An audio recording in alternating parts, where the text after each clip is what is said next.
બોલશે. Good morning બાળકો, કેમ છો? બધા મજામાં ને? ચાલો સૌપ્રથમ તમારી ઓનલાઈન હાજરી પૂરી, નહીતર કોટેજ બંધ થઈ જશે.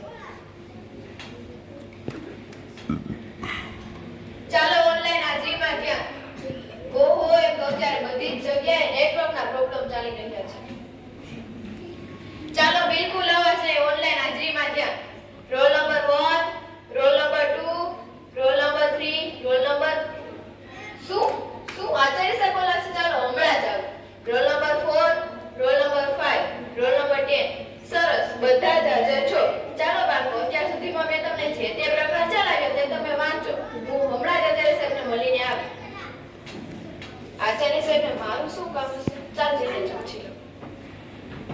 જી આચાર્ય સાહેબ, તમે મને બોલાવી, બોલો શું કામ હતું? શું અત્યારે એકમ કસોટી લેવાની છે? પણ સાહેબ, મારી વાત તો સાંભળો.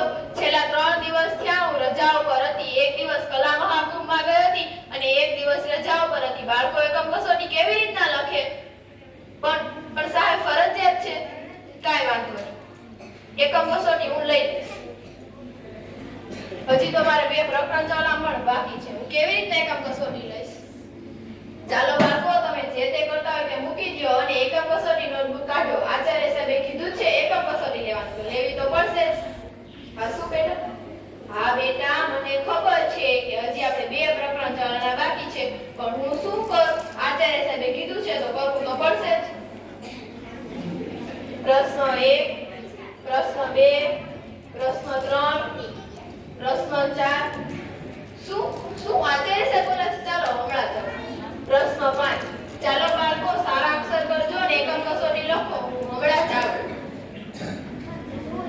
આચાર્ય સાહેબને ફરીથી મારું શું કામ હતું? નક્કી કાંઈ કામ હતું. ચાલો જી આચાર્ય સાહેબ, તમે મને બોલાવી, બોલો શું કામ હતું? શું અત્યારે જ આખી સ્કૂલનું રમત ઉત્સવ માટે 100% રજીસ્ટર કરવાનું છે?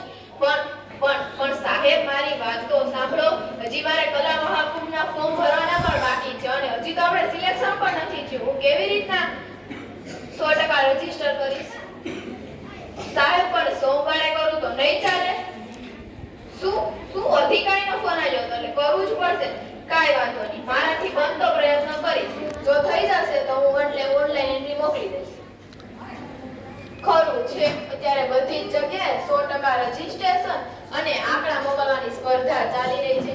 એ તે બોસને કેરી મૂકીને, અરે મને તો ભૂલાય જ ગયું કે સોમવારે તો મારે વિજ્ઞાન મેળામાં જવાનું છે. મંગળવારે તો મારે કલા મહાકુંભમાં જવાનું છે. બુધવારે તો મારે બાળ પ્રતિભા શોધ સ્પર્ધામાં જવાનું છે. ગુરુવારે તો મારે સીએલ છોડીને બાને હોસ્પિટલે લઈ જવાના છે. વધ્યો એક શુક્રવારે મારે ગણિતના 4 પ્રકરણ ચલાવવાના બાકી છે. 4 ઈ પાછા એક જ સાથે. હું કેવી રીતના કરીશ? અને પાછો શનિવાર આવી જશે.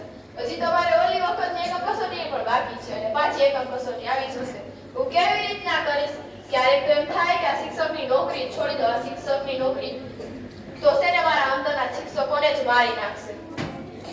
ગાઈસ, ક્યારેક તો મને એવું થાય કે આ શિક્ષકની નોકરી છોડીને આરામથી ઘરે બેસવું સારું. પણ ના, હું હારીશ નહીં. હું મારી બંને ફરજ નિભાવીને જ રહીશ. એક તો મારા શિક્ષકની અને એક તો મારા સ્ત્રીની. ગમે તે હાલતમાં ગમે તે કરી બંને ફરજ નિભાવીને જ રહીશ. જય હિન્દ, જય ભારત.